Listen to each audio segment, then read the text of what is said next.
My name is Angell Perez. Well, I think for my circumstance and many other people like me, I work and I do community work, and my career is focused on uplifting my community, ensuring that that there's justice for folks in my community, and I think that it's really a disservice that folks like myself, who give so much to our communities for most of the time not the biggest salaries, are not even able to take care of themselves, and that's really problematic. I think the biggest barrier has been being able to afford a plan when my employer hasn't provided that. Has been a huge barrier to ensuring that my family's health needs are met.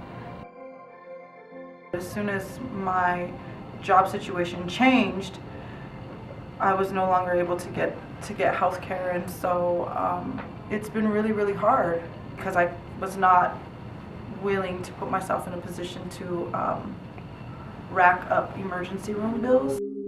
I have 4 children who need well care visits,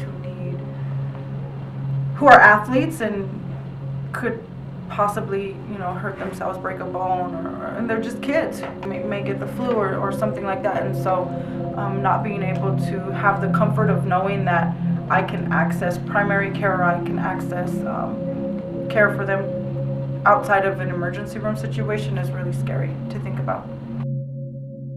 It's transformed my life in that I really stress about it.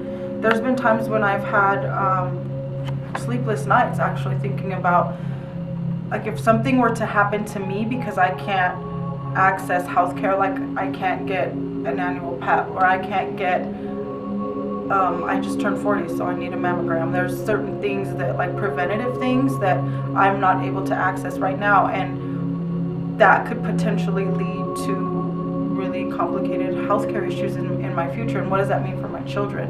If I'm not healthy, how can I take care of my kids? Hoping by the grace of God that I don't get sick. I feel marginalization.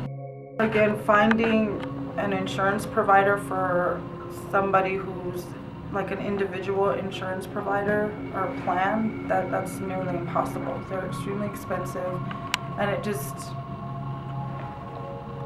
when I was researching it, I really felt like I got the runaround. I wasn't referred to anybody who could actually provide a plan that was affordable to me, and because I didn't have the money, folks didn't really want to engage in a conversation with me about it. So that was really hard to deal with. When you do want to go to a public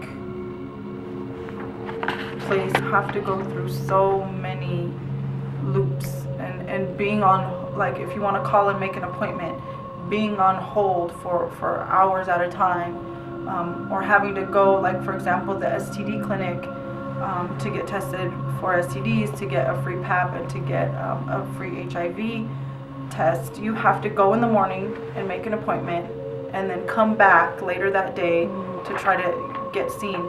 And so your whole day is gone just trying to get seen, and I think that's really a challenge, because most folks don't have that time or the flexibility in their daily lives to be able to commit to a whole day just trying to figure that out, and so people won't come back.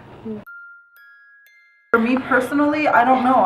I'm very curious to see how this is all going to unfold, because I feel like I may be one of those people who are kind of stuck in the middle, that whose income is too high to be able to access some kind of a plan, like a Medicaid plan or whatever, but I don't make enough money to be able to comfortably afford a healthcare plan for myself. So I feel like I'm going to be kind of stuck in the middle with not a lot of options. So I'm curious to see how it's all going to unfold.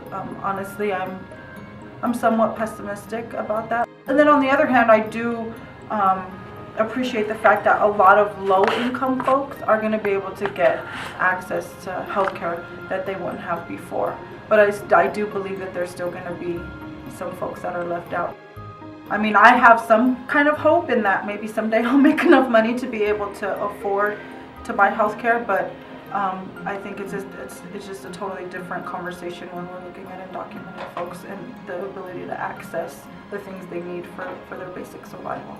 It's really, really important in regards to the Latina community that people with that knowledge are able to make it accessible to your everyday person.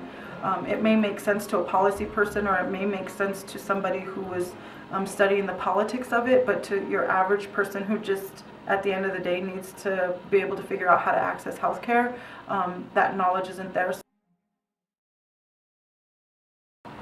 Historically, Latina women have not had opportunities to get the best healthcare that they need, and so a lot of Latina women have had to suffer poor health because of that. So it absolutely is a conversation that needs to take place, and it needs to start with supporting our elders all the way down to young girls who need to understand and know how to take care of themselves and be healthy.